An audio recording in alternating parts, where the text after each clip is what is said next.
Muy bien. Estimadas, estimados alumnos, su atención. ¿Cómo estás?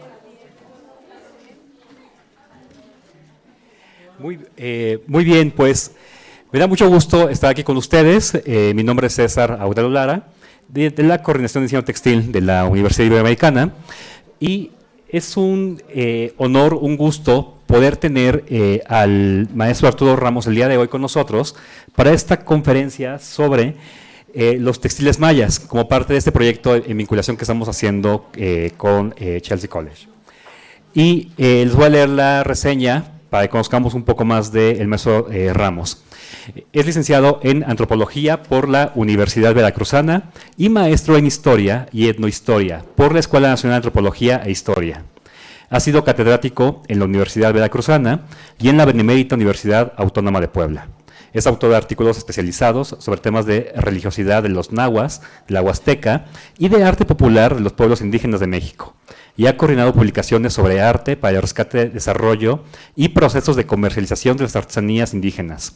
Ocupó cargos en la administración pública como coordinador de culturas populares e indígenas en el estado de Quintana Roo, subdirector del Consejo Veracruzano de Arte Popular y director de planeación del Instituto de Artesanías de Puebla. Desde el año 2009 se desempeña como profesor investigador en la subdirección de etnografía en el Museo Nacional de Antropología. Por favor, un aplauso al maestro Arturo Ramos. Arturo Gómez, perdón. Y los dejo con el maestro Arturo Gómez.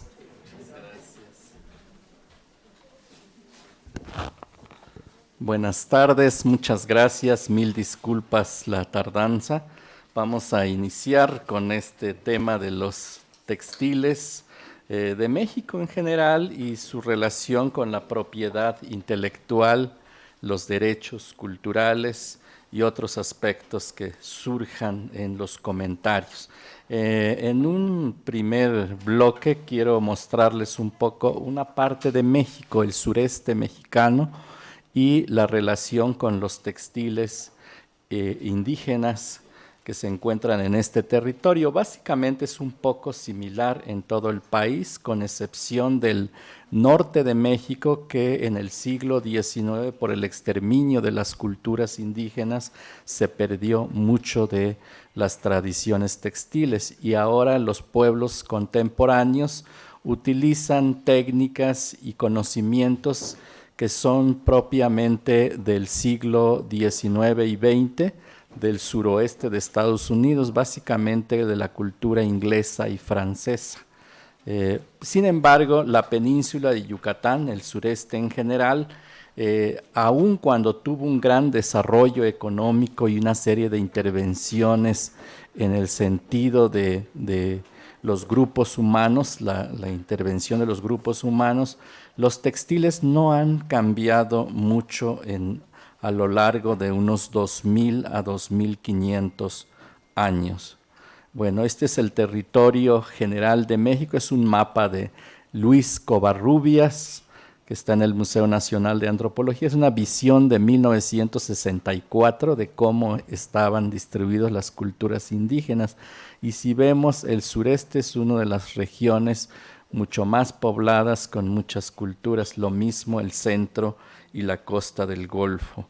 Bueno, los textiles son un tipo de soporte que se estructuran mediante fibras a través de hilos, generalmente torcidos, y el conjunto de hilos al agruparse conforman estos enlaces que llamamos propiamente tejidos. Un tejido necesariamente tiene que tener urdimbre y trama, con excepción de algunos muy pocos que son urdimbres enlazados. Esta es una foto a detalle de una técnica que se llama gasa, que hay desde el periodo prehispánico y lo hay hasta la actualidad. Si ven ustedes, los sistemas de enlaces son tan complejos, una mezcla de enlaces de urdimbre y pequeños fragmentos de tafetán. Bueno, ¿qué había antes? Es el periodo clásico de los mayas y vemos los tipos de ropas, la moda. No hay gran variedad pues de formas, lo más que tenemos son huipiles y una diversidad de variantes de los mismos huipiles. El del lado izquierdo del lado derecho de ustedes, perdón, vemos la moda en el periodo clásico 600 a 900 después de Cristo, donde el huipil es más corto por enfrente y más largo por atrás. Y una serie de encajes hechos en telar de cintura que pues los artistas supieron muy bien cómo consignar esos especie de piquitos.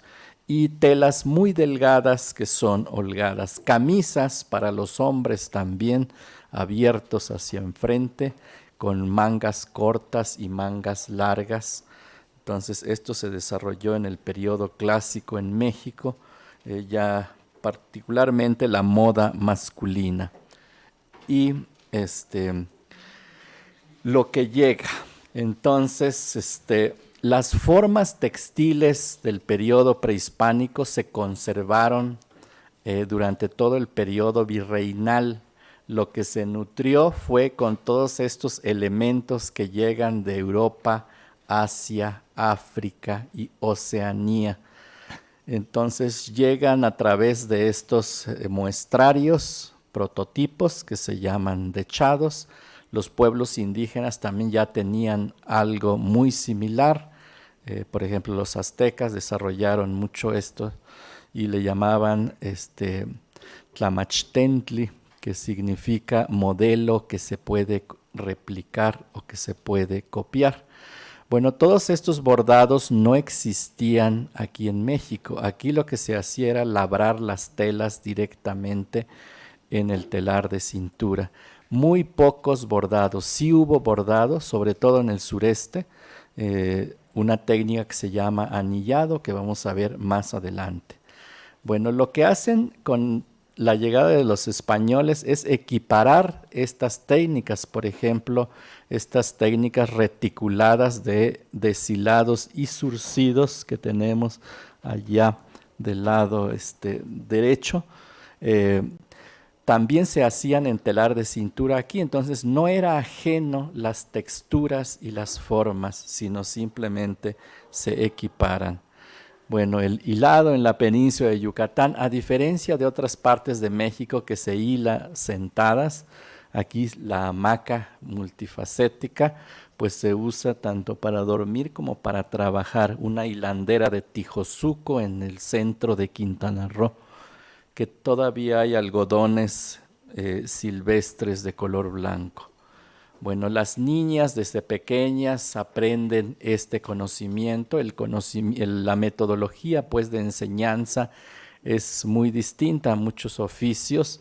Aquí generalmente se aprende mirando, entonces el método de observación y el tacto es uno de los elementos importantes en el aprendizaje.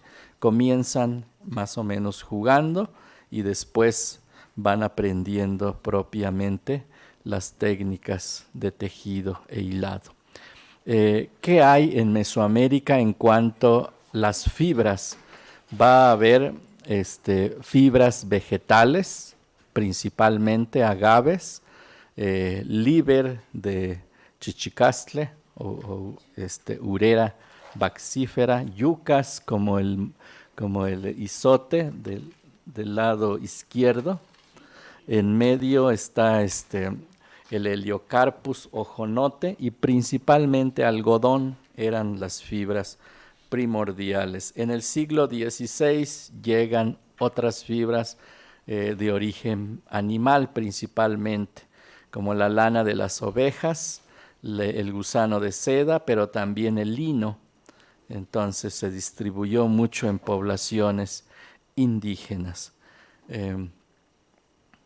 Las técnicas prehispánicas. Este textil es de la cueva del Lazo, es más o menos entre 1000 y 800 después de Cristo, donde muestra una tela tafetán muy rala por el tipo de clima. Entonces, una cosa importante en la producción de textiles, tanto arqueológicos como actuales, tiene que ver el clima y tiene que ver la orografía, por supuesto.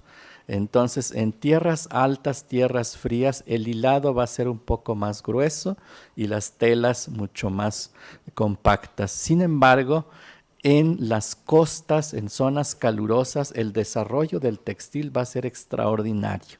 Las hilaturas van a alcanzar el calibre de un cabello, principalmente para telas muy livianas como las gasas y las tramas envolventes. Lo que vamos a ver también en los decorados, básicamente líneas geométricas.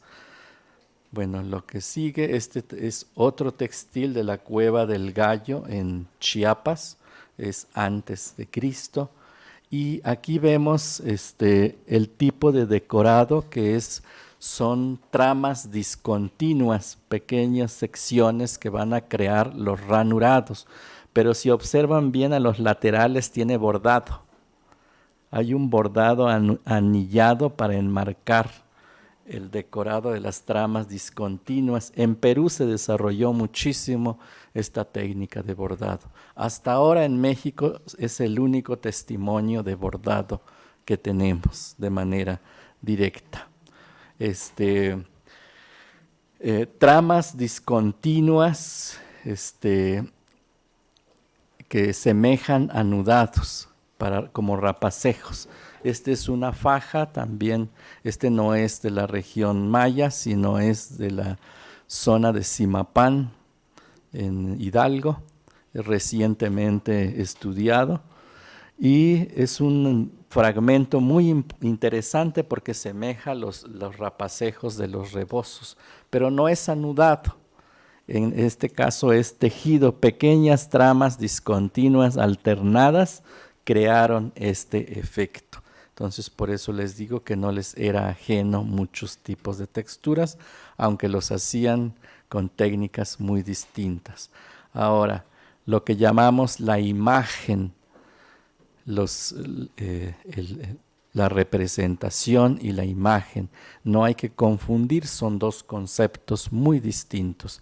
Imágenes crean en el imaginario los grupos humanos, pero esas imágenes se pueden cargar de un sentido ideológico y entonces adquieren un sentido ya iconográfico y entonces ya sostienen la identidad, y cuando sostienen la identidad ya se vuelven iconografías, procesos de identidad. Antes cualquier imagen pues lo puede crear los grupos humanos. Y entonces, con esto quiero decir que imágenes muy similares han sido creadas en muchas latitudes del mundo, pero no todos significan lo mismo. En este caso, vemos Uxmal en la península de Yucatán del periodo clásico, el cuerpo de la serpiente emplumada, reticulado y con flores en medio y rombos escalonados. Esta misma idea lo encontramos en los bordados contemporáneos de Ixpichil, en el centro de Quintana Roo, que se llama espalda de serpiente o pellejo de serpiente.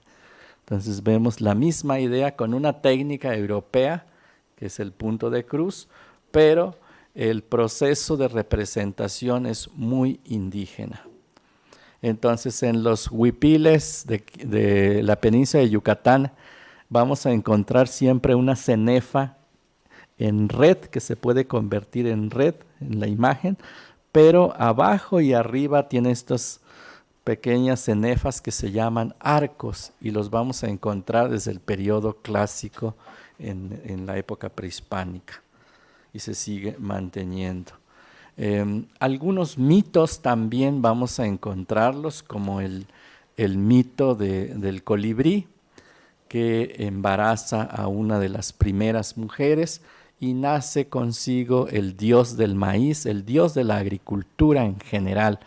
Vemos la tejedora de Jaina Campeche del periodo clásico, que tiene precisamente un pajarito posado en su telar, y del otro lado tenemos un colibrí en un rombo escalonado de una comunidad indígena del centro de Quintana Roo también, Tixcacal Guardia. Entonces vemos cómo se adaptaron en técnica. El punto de cruz, que no es nuestro, viene de Egipto, pero vía Europa. Los indígenas adoptaron la técnica, sin embargo la representación sigue siendo indígena. Hubo deidades importantes, como en el Códice Trocortesiano, donde tenemos a la diosa Ixchel, que es una diosa femenina y de la fertilidad en general, pero se representa tejiendo con un punzón con el cual labra los diseños. Por otra parte tenemos imágenes que los pueblos indígenas siguen preservando a lo largo de los años y que tienen que ver con este proceso pues de la ideología y la representación. El cormorán en punto de cruz y el cormorán de un vaso clásico. Por supuesto que los indígenas nunca han visto este vaso. La comparación es mía. Está en el Museo Arqueológico de Cancún, el vaso arqueológico, y procede de Sibanché. Ahora, ¿qué ocurre? Al parecer, hasta el siglo XVIII, el huipil en la península de Yucatán se conservó. En el resto del sureste, Chiapas, pues hasta ahora se conserva la forma del huipil cuadrangular. Sin embargo, básicamente Yucatán y Campeche en el siglo finales del XIX y principios del XX llegan los libaneses. Y entonces los libaneses traen la industria de la mercería y consigo traen las imágenes reticuladas, los famosos diseños en catálogos.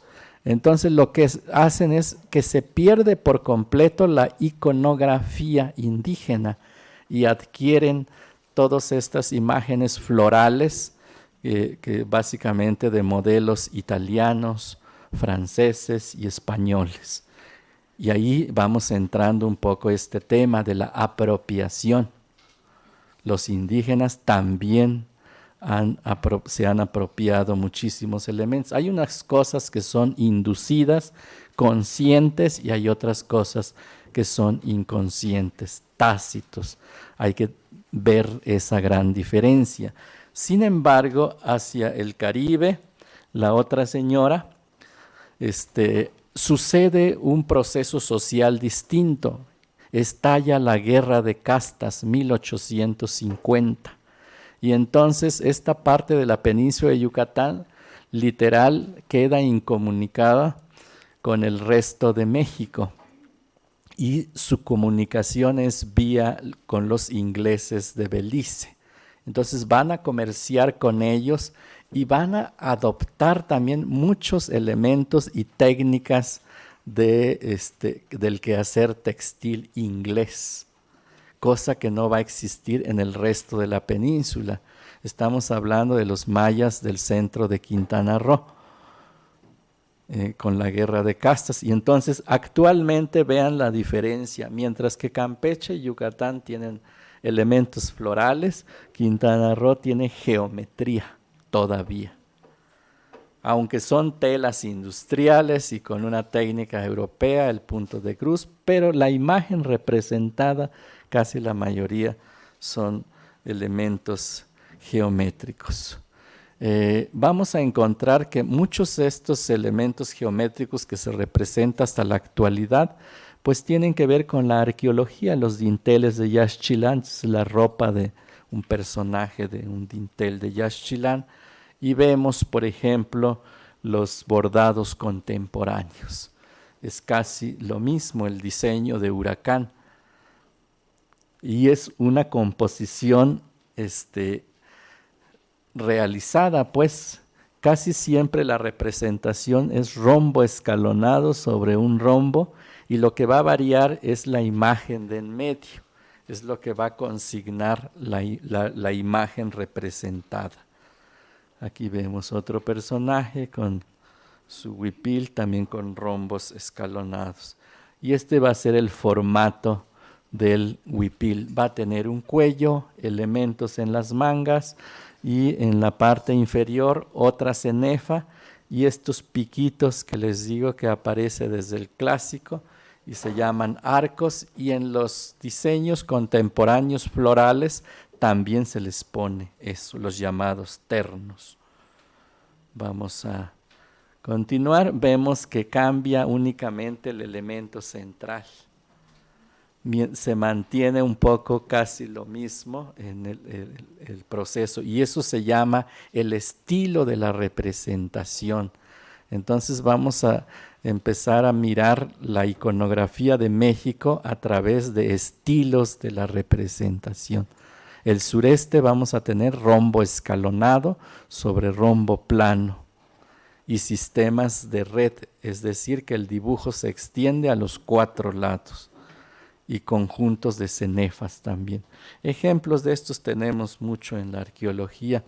Esta imagen me gusta mucho, es de Yaxchilán también. La señora Xoc tiene en su huipil una ranita. Aquí hay una recreación de ello.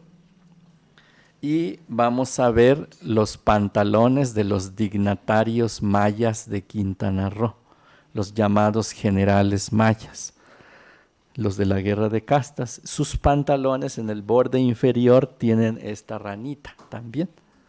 Y no han visto la estela, son procesos pues de ampliación de la ideología hasta la actualidad. Y esto que les decía, los llamados arcos siempre van a tener con una técnica europea adaptada. Es el deshilado, reticulado y luego surcido. Pero ¿qué ocurre? Como esta parte de la península nunca tuvieron contacto directo de colonización con los ingleses, lo que hicieron es simplemente observar. Y entonces, mientras que el deshilado europeo, el reticulado se hace sesgado, y en el resto de México actual también se hace así porque lo aprendieron de los conventos y de los españoles. Acá, como simplemente observaron, lo hicieron reticulado, es decir, en cruz. Entonces la retícula está hecho distinto, el surcido sí es muy parecido por observación. Y son estos señores que portan estos trajes para distinguir su rango de autoridad. Entre más ancho, y los diseños que están asociados al agua son para los dignatarios principales. Y estas decoraciones lo tienen en el borde inferior de sus pantalones. Esta es una autoridad inferior, es un rezandero, por eso su deshilado es muy pequeño. Los de alto rango son muy amplios y muy finos. Y la camisa totalmente europea, de formato europeo, de factura indígena. ¿Por qué? Y vuelvo a mostrarles cómo se hace la apropiación por parte de los indígenas también. O sea, las modas así surgieron, observando, y actualmente pues un poco sucede lo mismo. Y así se divulgaron técnicas y formatos. La ropa masculina de origen prehispánico se extinguió casi por completo en México. Lo único que se conservan son las fajas y las tilmas. En las mujeres se conserva un poco más. Este es un textil arqueológico muy interesante que se llama trama envolvente y no es deshilado, se teje en telar de cintura. Entonces las texturas no les son ajenos cuando les ven cosas, simplemente se hacen con técnicas distintas. La equiparación es muy interesante, es un textil de la Cueva del Gallo, estamos hablando 300 después de Cristo. y es muy delgado, muy fino de algodón. Y vemos, por ejemplo, Campeche. Una señora conserva su hipil, dicen allá, geométrico, mientras que la otra con diseños florales, resultado de los catálogos de mercería. Y en las llamadas vaquerías actualmente, que son fiestas populares, patronales, es donde se luce una ropa femenina muy decorada que se llama terno, porque consta de 3 elementos. Es la solapa del hipil, la falda del justán y la parte del decorado inferior del hipil. Y bueno, vemos puros elementos florales. Lo único que se mantiene es la forma antigua rectangular del hipil. Todo lo demás se perdió. La ropa de los hombres, pues no hay nada. Todo esto viene del Caribe, influencia del siglo, finales del 19, principios del 20. Sin embargo, más hacia el Caribe vemos esta proliferación de huipiles muy distintos que tienden desde las flores hasta la geometría. Son los descendientes de la guerra de castas. Y bueno, actualmente pues no solo bordan mujeres, sino también hombres. Y al fondo vemos la llamada máquina de coser. Y otra vez viene ese proceso de aculturación. El siglo XIX llega la máquina de coser con todo y los patrones. Hacer zigzag, hacer líneas, quitar el pisalienzo y hacer muchos diseños. Eso lo traían las máquinas dentro del gran bagaje de catálogo. Y eso lo adoptan los indígenas. ¿Qué quiero decir? No es de ellos. Y entonces estamos pensando en ese llamado Tlahuitoltepec, Oaxaca, que coser en líneas rectas no es de los indígenas, se adopta y se adapta. Y entonces nos preguntamos de quién es. Y hablamos otra vez de esa apropiación inconsciente relativamente, porque lo introducen los comerciantes. Bueno, seguimos viendo esta serie de imágenes, ahorita pasamos a otra. En los festivales pues son muy comunes todas estas ropas de las comunidades.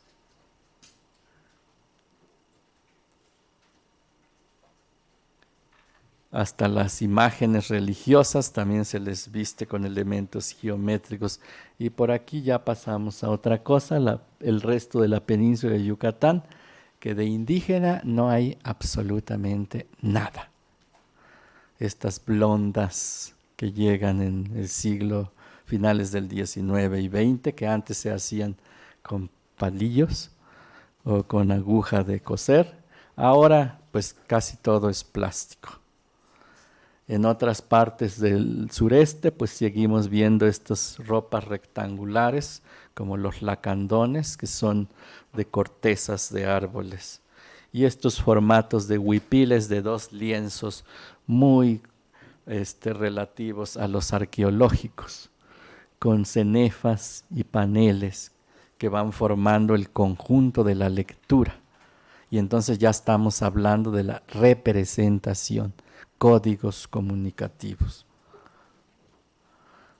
Y aquí hay otro, el de Magdalenas, que también, si lo abrimos, se forma una cruz y los conjuntos están formados por cenefas. Otras regiones como Campeche, pues las imágenes son de la época medieval y se siguen representando.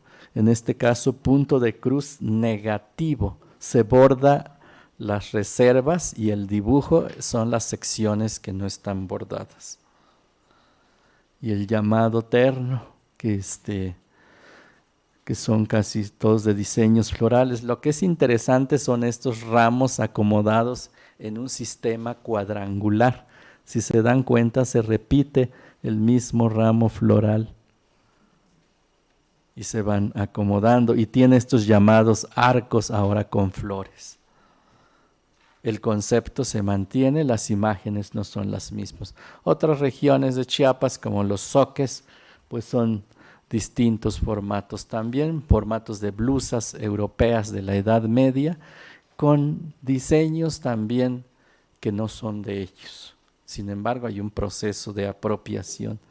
Otros utilizan camisas muy parecidos a los del periodo prehispánico, solo les agregaron el cuellito.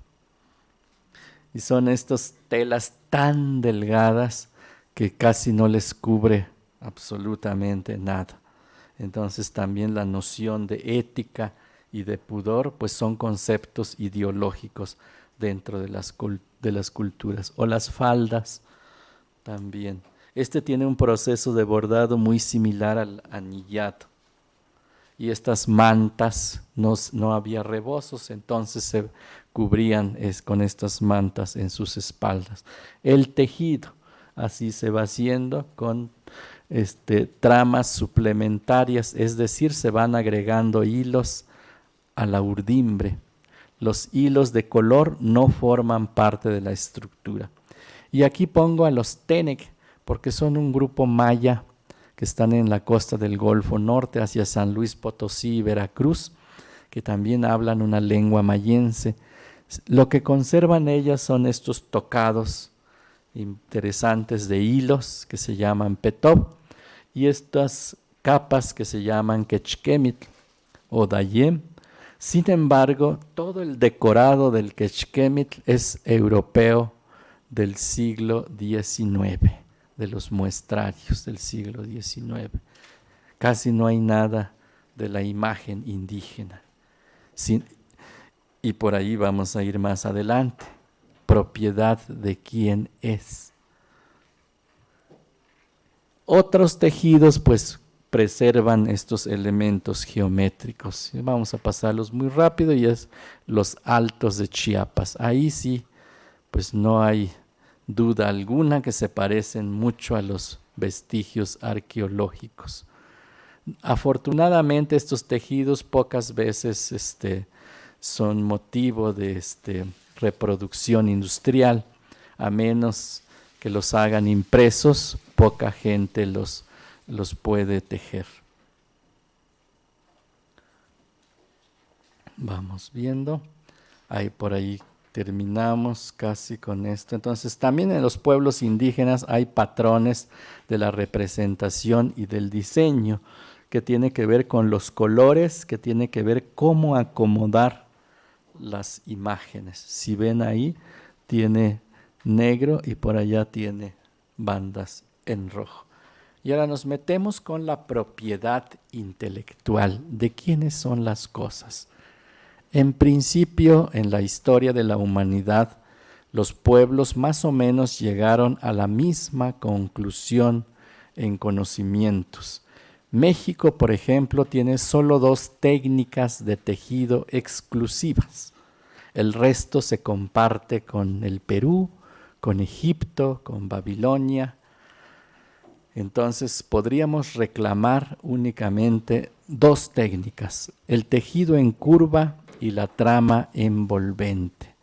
El resto lo compartimos con el resto del mundo, no sabemos a quién atribuirle, por lo menos con el fechamiento se puede ubicar quién lo comenzó a hacer primero. El tejido en curva y la trama envolvente. Sí. El tejido en curva se utiliza en las capas de ahora para crear un borde decorativo. Lo tiene San Pablito, Pahuatlán, Santa Ana, Hueytlalpan principalmente, Pantepec en el estado de Puebla. Y la trama envolvente lo hay arqueológico y también actualmente Santiago, Choapan, Misantla, Veracruz y Osuluama, Veracruz, que son esas 2 técnicas que son exclusivas de Mesoamérica. Tenemos 36 técnicas de tejido en telar de cintura en México, pero todas esas técnicas se comparten con otras partes del mundo. Solo estas dos de 36, 34 no son propiamente nuestras, entonces no podemos reclamarlas como mesoamericano de hondas raíces prehispánicos. Por supuesto que hay evidencia desde 1500 antes de Cristo, pero el Perú tiene 5000 años. Egipto tiene un poco más los restos arqueológicos de textiles. Entonces, en México no es que no haya existido, sin embargo, las condiciones climáticas no conservaron fragmentos textiles. Muy pocos tenemos. Bueno, comenzamos. Decíamos el pleito de visibilidad en México sobre la propiedad intelectual y la apropiación indebida, entre comillas, según la ley, comienza básicamente Tlahuitoltepec, el más sonado, pero no hay mucho que hacer en términos de la legislación. No tenemos una legislación que proteja o prohíba, que sancione directamente. Exhorta, la ley recién aprobado, exhorta. Entonces, pues tiene ciertos problemas por ahí, pero por otra parte tenemos muchos problemas de identidad en términos de documentación. No sabemos con certeza qué es lo que nos pertenece y en el caso de los tribunales, qué podríamos llevar de evidencia. A veces ha sido fortuito los pleitos y nadie reclama en otros espacios geográficos u otras entidades. El caso Tlahuitoltepec, me preguntaría yo, ¿es una imagen creada por las comunidades indígenas? ¿Cómo llegó? En términos de la ley, ¿es estrictamente de ellos? ¿Cómo podemos interpretar la ley? El siglo XIX llega la máquina de coser, principalmente la Singer es la que llega a las comunidades muy temprano. No sé cómo hicieron grandes intercambios económicos, el asunto es que hemos encontrado las primeras máquinas inventadas en comunidades indígenas y curiosamente no lo emplearon para coser, para unir ropa, lo emplearon para bordar, cosa que no era para bordar. Les encantó y le dieron otra utilidad. Sin embargo, las formas, pues todas las máquinas los pueden crear. Lo que ocurre son imágenes con autoría quizás, que vienen con los catálogos de las máquinas. Lo que es interesante es que esta imagen llega a las comunidades y hay un proceso de apropiación cultural. No, por supuesto que no totalmente inducido, más o menos inconsciente, o sea, no para dañar, sino les llega y hacen uso de ello. Y entonces la figura que se hacía en zigzag, para ellos no es zigzag, son los cerros de su pueblo. Le añaden composiciones, una línea con otra línea, son la vegetación y un poco más compuesto se vuelve el maguey. Entonces hay procesos de reinterpretación simbólica. Y entonces tenemos este conflicto entre la imagen y la representación. Digo conflicto, si lo tenemos claro, no podemos conflictuarlos. No hay que confundir la imagen con la representación. ¿Qué es lo que hay que atribuir a los grupos humanos? La representación y no la imagen. Entonces, cuando yo vaya a unos tribunales, no voy a reclamar el dibujo aislado, voy a reclamar el dibujo con su contexto conceptual. Esa es la gran diferencia. Bueno, el otro muy sonado es los llamados tenangos, un textil que ni es indígena ni representa a los indígenas. Ni representa a los indígenas, el tenango. Que por culpa del tenango se perdieron todos estos textiles antiguos que les fui mencionando. Se perdió el quechquemil de tejido en curva, que era exclusivo de Mesoamérica. Se perdió el labrado de urdimbre, porque la gente empezó a hacer esto. Y entonces ya no hubo quien elaborara las piezas del vestido, por ocuparse de tiempo completo con esto. ¿Cuándo surge? De acuerdo a las colecciones etnográficas, aparece entre 1950 y 1960. Más antes no hay. Derivado también de unas formas europeas, básicamente de Europa del Este, de carpetas. Y entonces con la crisis agrícola de los años 40, 50, la gente de esta zona oriental de México comienza a hacer estos dibujos y los empieza a abordar en una técnica que no existía ahí y tuvo gran fama gracias a los mismos indígenas. Hay un pueblo, Tenango de Doria, es un pueblo del estado de Hidalgo. Más abajito está San Pablito, Pahuatlán, que es bien interesante. Del lado de San Pablito está San Pablo el Grande, que en el periodo colonial era el pueblo importante. Y San Pablito era un mísero pueblito vinculado a Santa Mónica y San Pablo el Grande. El siglo XIX, con la apertura de caminos, estos pueblos pierden todo poderío político y económico. Y entonces, pleno siglo XX, San Pablito Pahuatlán adquiere un estatus económico muy importante en la región por la producción de papel amate. Entonces circuló mucho dinero y desaparece la agricultura y se vuelve un pueblo básicamente artesanal y de comerciantes. ¿Qué van a hacer? Empiezan a comprar los llamados tenangos al pueblo vecino y son ellos los que lo van a hacer popular en México. Incluso lo adhieren al papel amate como parte de los elementos decorativos. Fue su principal distribuidor.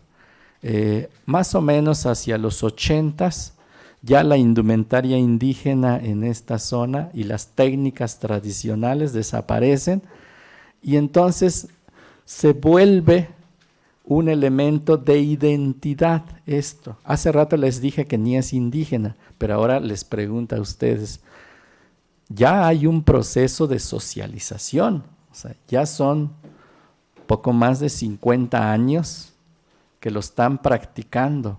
Pues por supuesto que ya es suyo también. Los puristas decían, no, ese es un invento, nace en los 50s, pero también las técnicas que hacían antes para su vestido tampoco era suyo.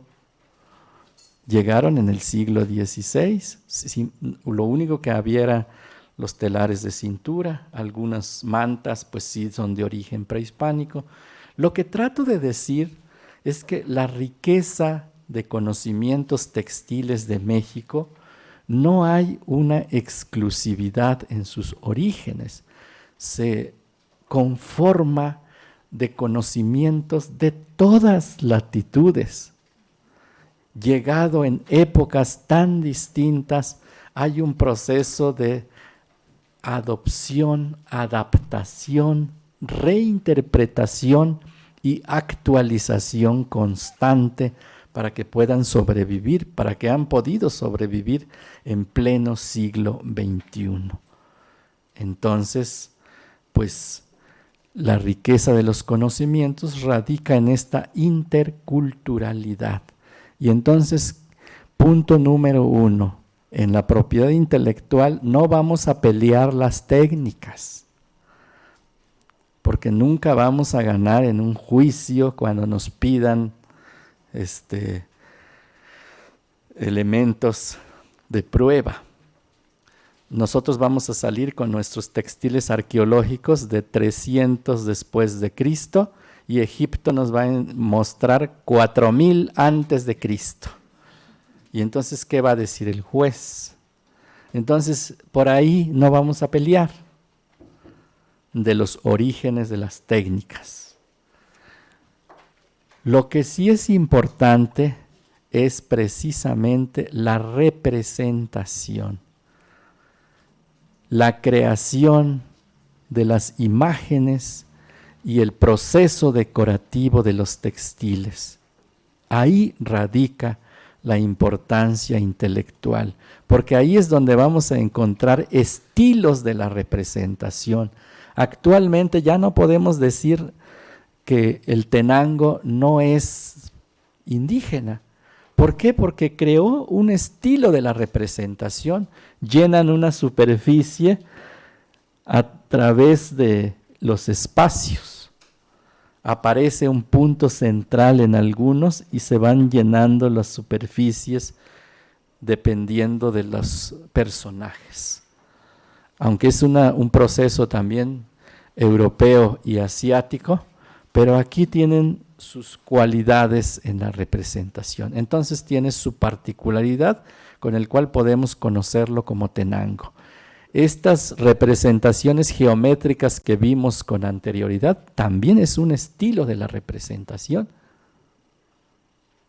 Y aunque Perú también tiene los rombos escalonados que les llaman la cruz andina, son otra cosa. Aparentemente son imágenes iguales a los ojos, pero en cuanto a la representación son dos cosas muy distintas. Entonces, por ahí es donde vamos a plantear la producción intelectual. Bueno, hay muchas otras cosas que, pues, lo mismo.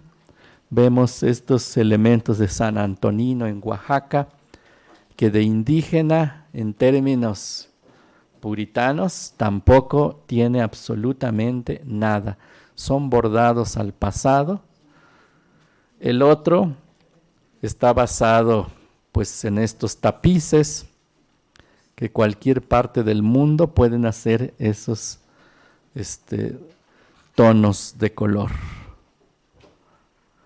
Lo que es importante es pues el simbolismo que pueda tener el textil, lo cual quiero decir que en las colaboraciones tenemos que tener mucho cuidado que esta parte de la representación tenga presencia. De lo contrario, pues se vuelve una tela cualquiera.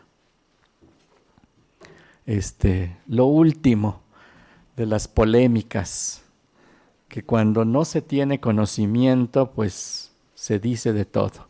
Aquí había un grupo selecto de artesanos, que algunos son reconocidos por sus comunidades y otros son odiados por sus comunidades, por múltiples razones que no nos vamos a meter. El asunto es que son artistas magníficos en el dominio de la técnica. Y entonces viene una marca y les dice, no, pues quiero hacerles una presentación. Ustedes son los artistas, júntense con nuestros diseñadores y muestren la riqueza de su cultura. Y pues no hay nada, simplemente la misma pieza, le quitan las borlas, la cinta con el que se anudaba, le ponen un cinturón y lo usa la mujer en vez del hombre. Y empieza un pleito. Ese indígena que dice ser representante, ¿quién le dio permiso? En el pueblo. Hay una controversia importante también en la producción intelectual, los textiles indígenas en general, básicamente mexicanos, el conocimiento es colectivo. Y cuando decimos colectivo, no es de un conjunto de familias, no es ni siquiera de una comunidad, a veces de un conjunto de comunidades. Y a veces estas comunidades no necesariamente tienen que estar juntos. Utilizan el mismo estilo por múltiples razones históricas. Por ejemplo, los huicholes, los wixárika, utilizan sistemas de representación del siglo XIX, Europa del Este, modificados por supuesto. Esos mismos elementos los utilizan otomíes del Valle del Mezquital y están muy lejos. Y entonces si uno legisla, el otro ya no tiene derecho de utilizarlo, ¿o qué es lo que pasa? Entonces los conocimientos colectivos pues también son de cuidado. ¿Quién representa a quién? ¿O a quién tenemos que pedirle permiso? ¿Con quién tenemos que hablar? A veces no hay una figura. Cuando son grupos con una lengua pequeña, pues muy fácil de identificar. Los tepehuas son un grupo que tiene más o menos unos 4,000 hablantes entre Hidalgo y Veracruz, y Puebla un cachito. Y sabemos que tenemos que ir a 4 comunidades, tenemos que ir a Pisaflores, tenemos que ir a Pantepec y del otro lado Huehuetla, y ya, con eso basta. Pero cuando decimos nahuas de México, el pueblo nahua, entonces nahuas están distribuidos en todo el país. Hay alrededor de 2 millones de hablantes. Están en el norte de Veracruz, en la parte de Hidalgo, la Huasteca, están centro de Veracruz, sur de Veracruz, centro de México, Guerrero, Tabasco, una parte de Oaxaca. Entonces, ¿quién va a representar a los nahuas? Simplemente estoy exponiendo el gran problema que tiene la legislación mexicana con relación a eso. ¿A quién consultamos? Por eso, básicamente, la legislación mexicana exhorta en vez de castigar. ¿Por qué? Porque si las cosas escalan a tribunales, pues los que están por perder son las comunidades indígenas. Hace tiempo ocurrió una cosa interesante con los amuzgos también, una industria muy grande de producción textil.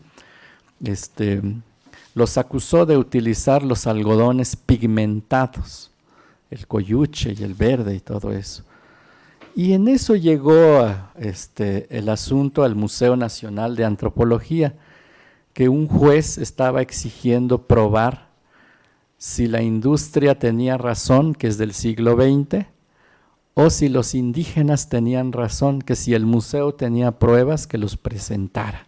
Afortunadamente aparecieron los polen y los fragmentos de hilos de Coscatlán, que son de 1500 antes de Cristo. Y con eso el juez dijo, adiós, industria es de los pueblos indígenas.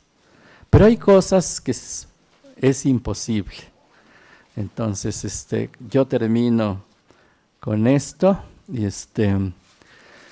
espero que tengan algunas preguntas con el cual podamos dialogar. No sé el tiempo, si estamos en tiempo o si ya se nos terminó el tiempo. Sí. Muchísimas gracias, espero que les haya gustado.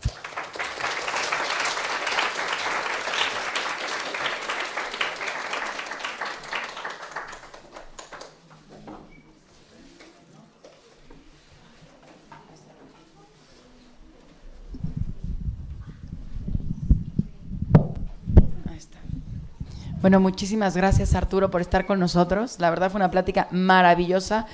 No voy a robarme tiempo, más bien yo creo que deben de tener varias preguntas algunos de ustedes, o por lo menos en clase hemos tenido muchos cuestionamientos que creo que Arturo aclaró muy bien. Entonces, si quieres, Juan José, ¿sabes? Creo que no hay, José Juan, ya te dije al revés. Creo que no hay micro, pero o a lo mejor vente para acá, ¿no? ¿Para qué? Sí, se está grabando y no se va a escuchar.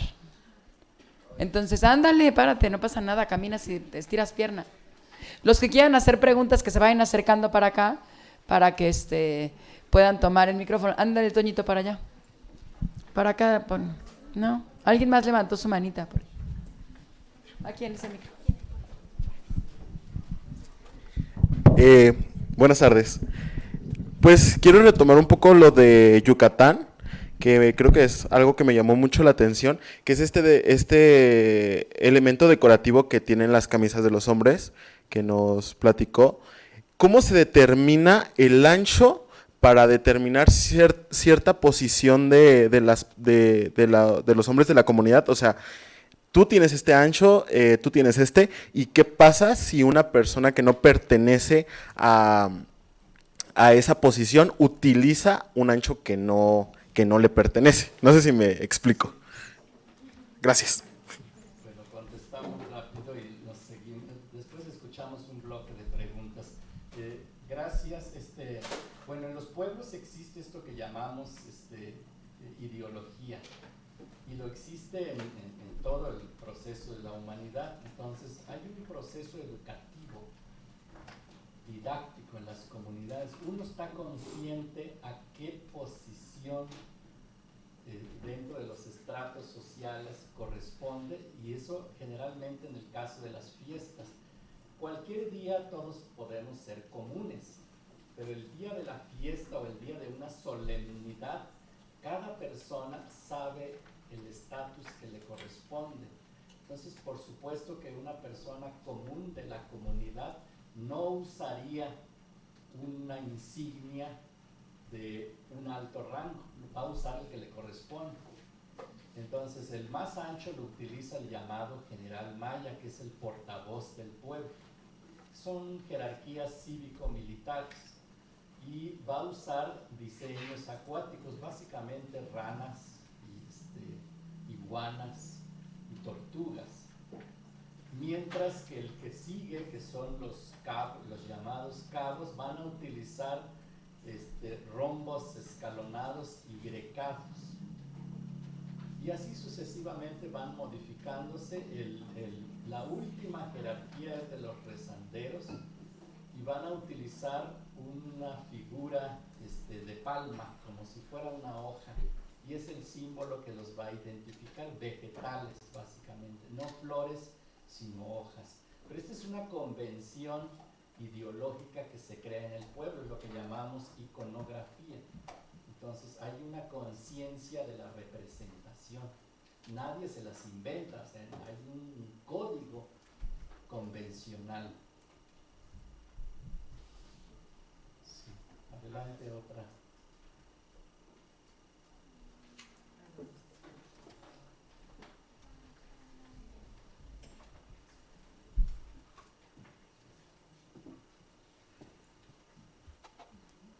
Bueno, por lo que estaba explicando, la apropiación cultural entonces la podría hacer cualquiera, pero nosotros habíamos estado viendo este término que era como que normalmente se daba como de un rango de personas más privilegiadas apropiándose de elementos de grupos oprimidos históricamente, ¿no? Entonces, o sea, nosotros en el aspecto de que, por ejemplo, si yo quisiera usar el símbolo de la rana, por ejemplo, o sea, podría usarla o no, o sea, porque, por ejemplo, yo podría decir que no la usaría tan textualmente porque yo pensaría que eso es apropiación cultural, pero, o sea, entendí también esto de las técnicas, que pues es una técnica que cualquiera podría hacer, ¿no? Pero ¿en dónde queda como esa delgada línea entre hacerlo o no, o cómo usarla? Sí, bueno, tienes razón. Lo que pasa es que estás viendo la propiedad intelectual en términos del poder, y no hay que mirarlo solo desde ese enfoque. La propiedad intelectual hay que mirarlo desde diferentes ópticas. ¿A quién le pertenecen las cosas? y otro que la apropiación sea consciente, o sea, que tú estés consciente para qué lo quieres, y hay otras que son inconscientes, se da de manera tácita, cuando te das cuenta, pues ya lo estás usando. Y eso sucede en los medios de comunicación, o sea, mediante la vista y el oído, pues hay muchas cosas que se internan en nuestro ser, y a partir de ello viene la creación. O sea, las grandes creaciones, o sea, no es que a alguien se le ocurrió así de manera individual, sino han estado en un contexto. Lo que sí hay que cuidar, como decía, es que tengan una tradición estilística, que se alineen en un proceso ideológico y en un espacio de la representación. Y ahora tienes toda la razón. Hay una apropiación, que el término de la ley mexicana que sí está marcada, que se llama apropiación indebida. O sea que conscientemente quieres joder al otro grupo de la sociedad. Vas a usufructuar y va en función de quién lo usa y para qué lo usa. Si lo vas a usar para muy fines personales, pues ni siquiera es apropiación, porque más bien es una inspiración, porque no va a trascender más que en ti. Los famosos tatuajes, necesito un catálogo, esto me gusta y lo pongo. Y uno diría, pues apropiación sí es, en estricto sentido, pero a nivel personal, pero nunca va a trascender, porque no va a tener un usufructo distinto más que tu persona. Sin embargo, cuando lo quieres usar para las masas, como el caso de las modas y otras cosas decorativas, dices, me gusta y lo voy a disponer para esta temporada. Ahí sí tú ya estás pensando con fines de lucro, y entonces es totalmente consciente y de mala fe. Entonces, esa es un poco la gran diferencia. Pero tienes toda la razón, la apropiación se da al día, pero no todos están mal intencionados. Sí, muchísimas gracias.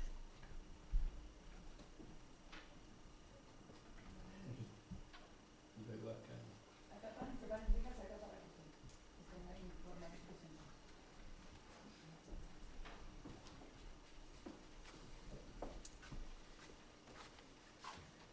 Bueno, pues solamente como comentario, no es así como darle una pregunta. Yo pertenezco justamente a la Sierra Norte del estado de Puebla, y justamente mi pueblito, mi comunidad de 150 habitantes, pues convive muchas veces directamente con este pueblo de San Pablito. Es mi pueblo, se podría decir que vecino. Y justamente esta plática pues creo que me abre como que más a un contexto pues más amplio, porque al final de cuentas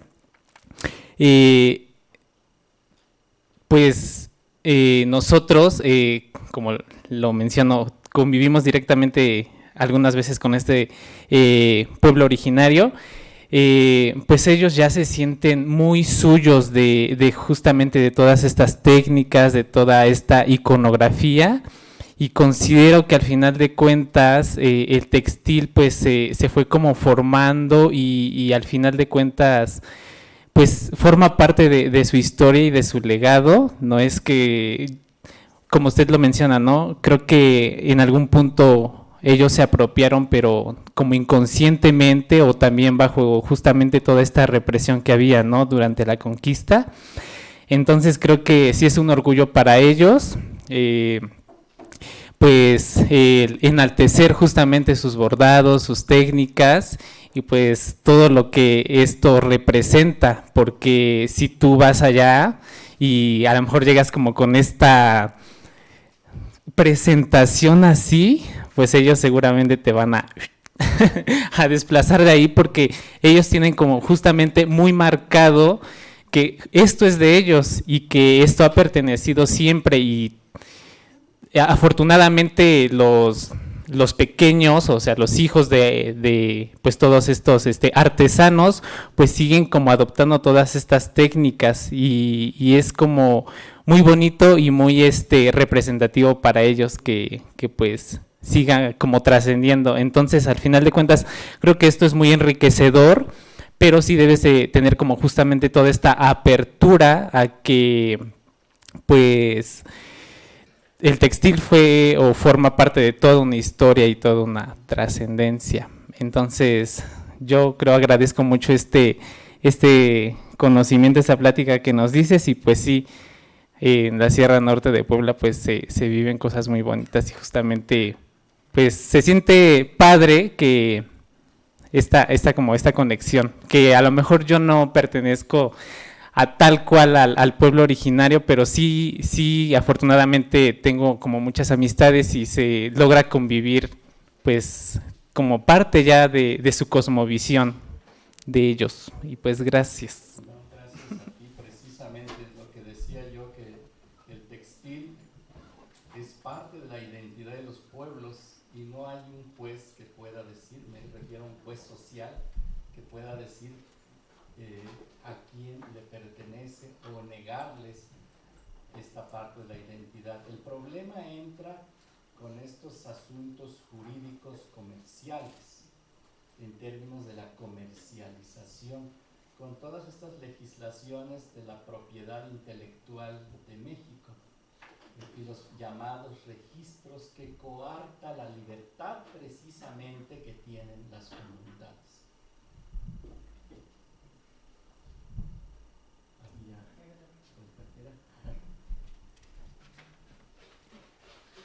Bueno, yo tengo dos preguntas. La primera es, me llamó mucho la atención cuando dijiste que se perdió, o sea, que hubo dos tipos de imágenes o representaciones que adoptaron los indígenas. O sea, uno fue como esta representación geométrica de los rombos, y la otra fue las flores de catálogo, que fue una apropiación. Yo, o sea, te quiero hacer la pregunta de que, de tu opinión, si piensas que fue una apropiación o también se podría hablar de una imposición como violenta. Bueno, en este caso, el reciente del siglo, finales del 19 y 20, no fue imposición, fue apropiación. Lo llevan los comerciantes y la gente le gusta y desplaza al otro. Ok. En el siglo XVI sí fue totalmente violento, no la decoración, sino las formas, con la noción de ética y de pudor. Principalmente los hombres se les cubrió el cuerpo con la noción ética cristiana de la moral, y las mujeres se les puso también el recato.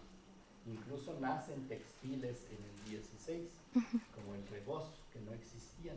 Los otros paños no tenían ese sentido, pues la mujer no tenía por qué cubrirse.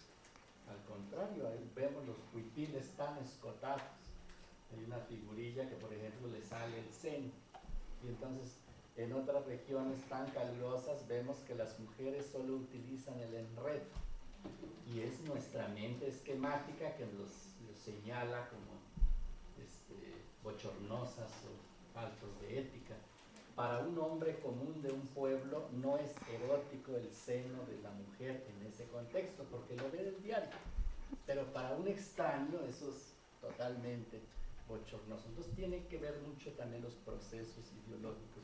Casi todas las transformaciones del siglo XIX, XX y XXI no han sido violentos, que yo sepa, con excepción de uno de la Mixteca, que un presidente de la República llega a una gira y ve a las mujeres con solo sus enredos y le encarga a la mujer que busque cómo taparlas. Y ahora el mandilito ese que usan las mixtecas ya forma parte de la indumentaria tradicional, pero fue una imposición, les llevaron por montón, estaban obligadas a utilizar. Es el único caso que yo sé.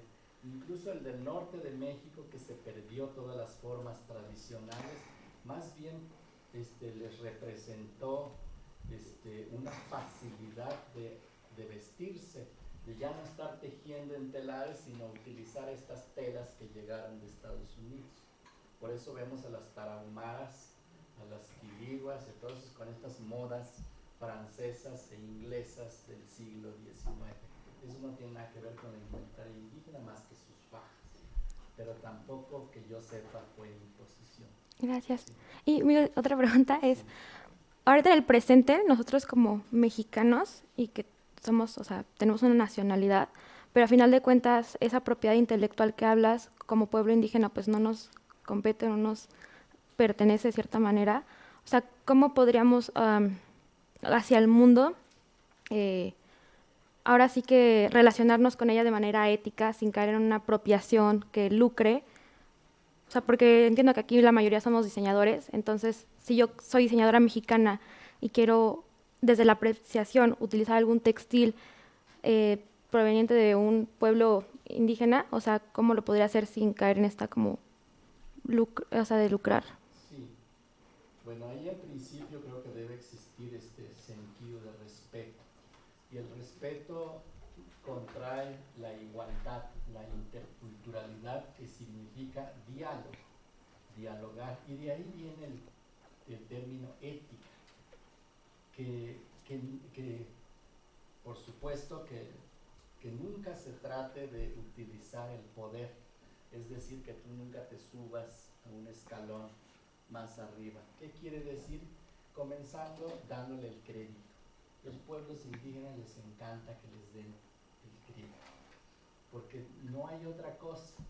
Y si eso va a tener también repercusiones económicas, pues hacer colaboraciones sociales con la propia comunidad, alguna publicación. Hay una cosa que reclaman y reclamamos los pueblos indígenas, es que las publicaciones no se hacen para indígenas. Entonces yo, por ejemplo, desde el 2000 comencé a digitalizar las imágenes textiles, los puse en retícula y no utilicé ningún programa, porque todos los programas tienen errores garrafales, y entonces lo que hago es reticular, pintar manualmente para que sea exactamente lo del textil, y entonces esos catálogos muchos han sido publicados para las comunidades. El tiraje se va completo a las comunidades. Con eso revitalizas el conocimiento textil. Para el público general mexicano, lo que hicimos es crear los vectores. El mismo diseño, no en cuadrícula, ahora en vector, para que también sirva de inspiración a los artistas mexicanos de disponer de las identidades de los pueblos indígenas y dar el crédito también. Anillo, diseño de anillo inspirado en la greca del huipil de Camus. Y no estás copiando, o sea, le estás dando el crédito y también estás reconociendo y colaborando con las comunidades. Creo que es esa parte, o sea, de nunca disponer en términos de poder, sino de colaboración y de respeto. Y de ver qué necesitan las comunidades, no despensas, porque el hambre todo el tiempo existe, sino cómo fortalecer la producción intelectual de los pueblos. Gracias.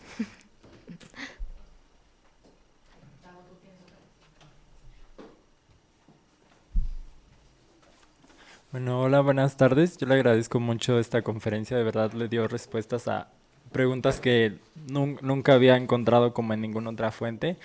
Y bueno, mi pregunta es, por ejemplo, o sea, ahora como que mi concepto de lo que es apropiación se ha como ampliado, pero por ejemplo tengo un caso muy específico. Por ejemplo, ahorita con lo de las elecciones y esto, está el caso de, por ejemplo, Claudia Sheinbaum y Xochitl Gálvez, que usan como el huipil a la hora de salir a dar conferencias o en la prensa. Y, o sea, mi pregunta es, en ese caso, sin esa apropiación cultural, ¿cómo se la llamaría entonces a esa dinámica donde, por ejemplo, lo planteaba una artesana, no lo recuerdo, donde el huipil en el cuerpo indígena, en esta persona que viene del pueblo y llega a la ciudad, a cualquier cosa, llega con su huipil, como es como desplazada, racializada o como, pues sí, cae en estas dinámicas de violencia, ¿no? Y en otro tipo de cuerpos, pues en una mujer de la ciudad, una mujer con educación occidental que forma parte como de este mundo de la modernidad europea, americana, como, o sea, ¿cómo se le llamaría entonces a esa dinámica de, es la misma prenda, pero caen en diferentes dinámicas de violencia, es apropiación o qué está pasando ahí? Bueno, ahí hay que manejar también la asociación con la identidad. La identidad tiene que ver con el cuerpo y la pertenencia. Entonces, ¿qué quiero decir? Que los objetos están culturalizados. La gorrita que traes, tus gafas, tu ropa, está culturalizada. Entonces, al entrar en dinámicas distintas, los objetos pues cambian de sentido y tiene que ver el usufructo y el territorio. ¿Qué quiero decir? Que los textiles, mientras estén en su propio territorio, van a cumplir una función muy específica que la cultura impone. Cuando esta cultura sale de la esfera de su territorio, está ya desprovisto de esos valores culturales. Lo que quiero dar a entenderte que yo no puedo reclamar como perteneciente a una cultura si yo mismo estoy posibilitando que este objeto salga del entorno. En dado caso, la misma cultura tendría una legislación propia, quizás no escrita, del uso de los textiles, del cual sucede. Hay textiles que jamás se van a comercializar y textiles que nunca hemos visto en el comercio. Por ejemplo, si yo, ahorita no traje, pero si les pongo un quechquel de Pantepec, ¿cuándo se ha visto? Nunca, solamente en las colecciones de instituciones, colecciones especialistas. Eso nunca lo vamos a ver en el mercado. Y también saben qué cosas sacar. Por ejemplo, en Quintana Roo, los paños que traen unos diseños muy bonitos de rombos escalonados, serpentiformes, de la llamada cruz parlante. Eso nunca se va a comercializar porque es sagrado. Las mismas mujeres saben que por más que un cliente lo mire y se los pide, eso no se puede hacer para externos, extraños, sino solamente para ellos. Ni siquiera lo pueden usar ellos en su vestido, sino es exclusivo de la imagen sagrada. Entonces hay también protocolos en términos normativos en las propias comunidades. Y cuando hay grados de permisibilidad es porque las propias comunidades lo han permitido. Los primeros en desplazar su indumentaria en México fueron los amuscos. Si vas ahora a una comunidad amuzga, ni siquiera ya nadie viste esos huipiles preciosos que los vemos en el comercio, porque es para vender. Ellas utilizan telas de organzas comerciales y lo demás se vende. Y se politizó. De hecho, antes las primeras mujeres políticas, usar huipil de amuzgo era de rango. Utilizar un huipilillo por ahí de otro pueblo no tenía ningún. Y ahora, como dices, o sea, nada más hay que fijarse qué utilizan las mujeres estas de la campaña política. Y las mismas diseñadoras indígenas que unos dicen que se han prestado, otros dicen que son creativas, pues todo se vale en términos comerciales, no en términos culturales. O sea, alguien les va a poner el alto cuando eso no está permitido. Okay. Gracias. Sí. Creo que ya no tenemos preguntas, ¿no? Bueno, pues agradecerte nada más. Voy a tomar el micrófono. Le queremos agradecer al maestro Arturo Gómez por su participación en la conferencia Textiles Mayas del Museo Nacional de Antropología. En verdad fue maravilloso el tenerte. Gracias, Pati, porque sabemos que gracias a ti pudimos llegar a Arturo. Este es un reconocimiento y también una bolsita hecha de las comunidades de Chiapas, que tú nos puedes decir más que yo creo, ¿no? Mejor ni voy a cometer el error. Pero muchísimas gracias a todos, creo que nos ayudó muchísimo a esclarecer todas nuestras dudas y en verdad fue maravillosa la conferencia. Gracias, Arturo.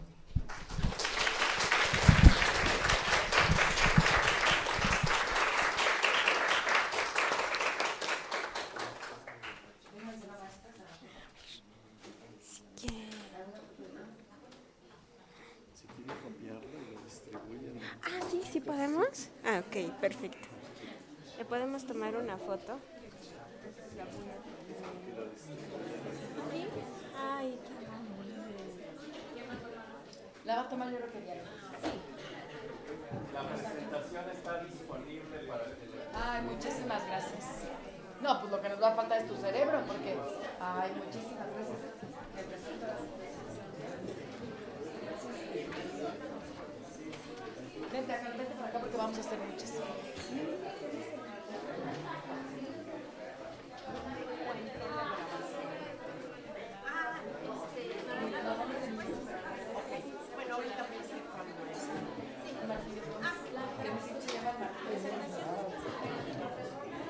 ¿Viene y nos sacan la foto? Sí. Maravilloso. Ponte tú al centro y yo me pongo acá. ¿Verdad? Vente, vente. ¿Quién falta? Silvia. Juan. ¿Sí? Nos falta. Maestro, ¿qué hay en su maestro por ahí? Juan ya está aquí.